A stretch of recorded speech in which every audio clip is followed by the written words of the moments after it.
Today, ladies around the world pay a lot of money just to have structures like this. But in her case, she was used and abused even after her death for having this. The case of Sarah Baartman, also known as Hottentot Venus, is a typical case of another form of horrible African slavery experience. So many people do not know about Sarah Baartman, the lady with the largest buttocks, or the experience she had in the hands of her slave masters simply because she had a very large buttocks. How she ended up being exhibited as a freak show attraction in London and Paris, and what they actually did with her body after her death. These and many more are what we are going to expose in this video. But before we proceed with the video, please, if you haven't subscribed yet and you found value in this video, kindly hit that subscribe button, give this video a thumbs up, share your opinion in the comment section below, and a big thank you to all our amazing subscribers. Please don't forget to share this video with your friends and spread the love. Your support means the world to us. Sarah was born into a family of cattle herders in 1789 at the Gamtus River in the Eastern Cape. Sarah experienced full-time hardship in life. This is because she was orphaned as a teenager, with her mother dying when she was just 2 and her father when she was a teenager.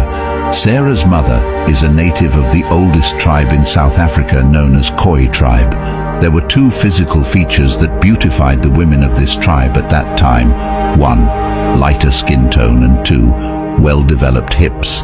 Sarah, being a daughter to a Khoi tribe woman, also possessed as a heritage from her mother a well-developed large buttocks, medically known as steatopedia. This is a state in which a woman accumulates substantial amount of adipose tissue on the buttocks and thighs. Sometimes the tissue extends to outside and front of the thighs. This results in giving the woman a curvaceous figure. Sarah, possessing the beautiful look, made her a fascinating being to the European colonizers of the early 19th century. The Europeans categorized her as a subhuman out of racial sentiments. This made them unleash the greatest physical exploitation on her. As poor as she was as an orphan, Sarah was working as a domestic worker in Cape Town in the house of a Dutch doctor and staff of Royal Navy named William Dunlop, after he purchased her from an African farmer of Khoi tribe, her previous employer. Ever since Dunlop's purchase, Sarah's predicament multiplied in folds. Dunlop used Sarah as his slave and hot servant in Cape Town for a while before taking her to London.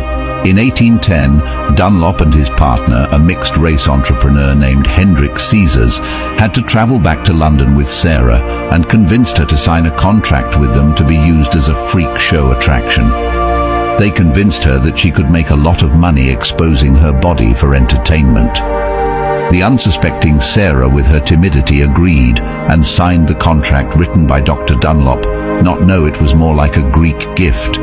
The terms of the contract were false, and Sarah Baartman remained enslaved for the rest of her life. With the contract sealed and in progress, Dunlop and Hendrik organized freak shows across England, Ireland and other cities in the UK, as well as in the Netherlands, while cashing out massively and paying Baartman just a little money for feeding. Sarah was made to appear with very scanty clothing on her body, while the public paid to see and play with her body. She became pawned in the hands of his slave masters. She could take any instruction that appeals to the customers, like walked, stood, sat or danced as the case may be, provided the client has made payment. The whites saw her with stupefaction, amazement, disgust and amusement. Both men and women touched and made her a plaything. In fact, she was treated like an animal. In the month of September of the year 1814, Baartman was sold to Rao, a Parisian animal keeper in Paris, France. This transaction was possible because of the popularity Sarah got in the court trials when some concerned citizens filed a suit against Dr. Dunlop's contract with her. They felt sympathetic of her for her predicaments and filed a lawsuit to stop the exhibitions and exploitation. Unfortunately, they failed because the terms of the contract overruled their complaint, and Sarah herself had at one time made a formal statement that she were doing all the exhibitions of her own volition, that it wasn't a mistreatment.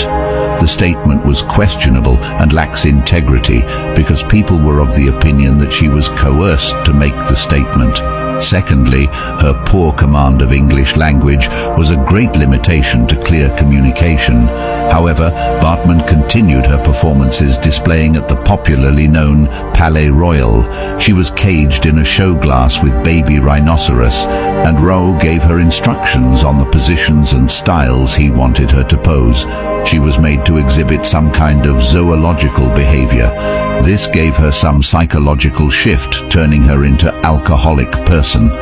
It was rumored that she also indulged into prostitution. As a result, she met a famous French scientist and Surgeon General of Napoleon Bonaparte and caretaker of the menagerie at the National Museum of Natural History.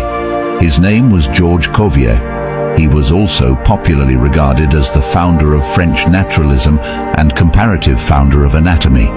His interest in Sarah was to use her for a scientific study.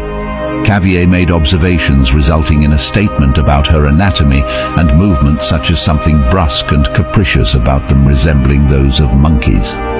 Baartman suddenly became a trending gist among the French scientists and formed the subject of scientific paintings in Paris. These paintings would become monuments if the story science-based racial discrimination.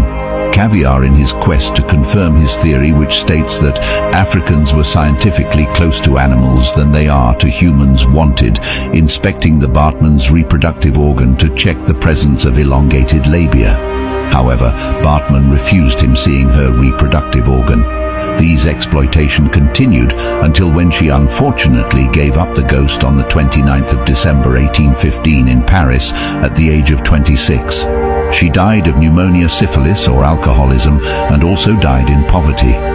Although she was dead, Cuvier went on to dissect her body to continue with his research. In 1817, his dissected body was cast in a plaster and displayed in Paris. In his research work, he established that the blacks are perpetually inferior to the whites. In 1975, the private's brain skeleton and the plaster cast of her body were exposed to the public in Paris. Although, after several complaints, the feminists in 1970s argued that the exhibition was destructive and demeaning to women. In 1974, the remains were finally removed from the public view, and France retained ownership until in 1994, when Nelson Mandela became the president of South Africa. He requested the French government to return Baartman's remains. The French government only agreed and returned her body in the year 2022. On the South Africa Women's Day, her body was buried in Cape Town. After 200 years she died. The former president of SA, Thabo Mbeki, declared Sarah's resting place a national heritage site. As a reward for her tortures, humiliation and enslavement, Sarah was declared an iconic symbol for the dark African colonial past. You see, Sarah's enslavement shows how the Europeans abhor the blacks. It is one of the greatest African people's humiliation in history, where the beauty and amazing physical sculpture of a black was ironically given the worst remark due to racial sentiments. Thank you so much for watching. If you enjoyed this video, please remember to subscribe for more exciting videos. Give this video a thumbs up and share it with your friends. Your support means everything to us. See you in the next video.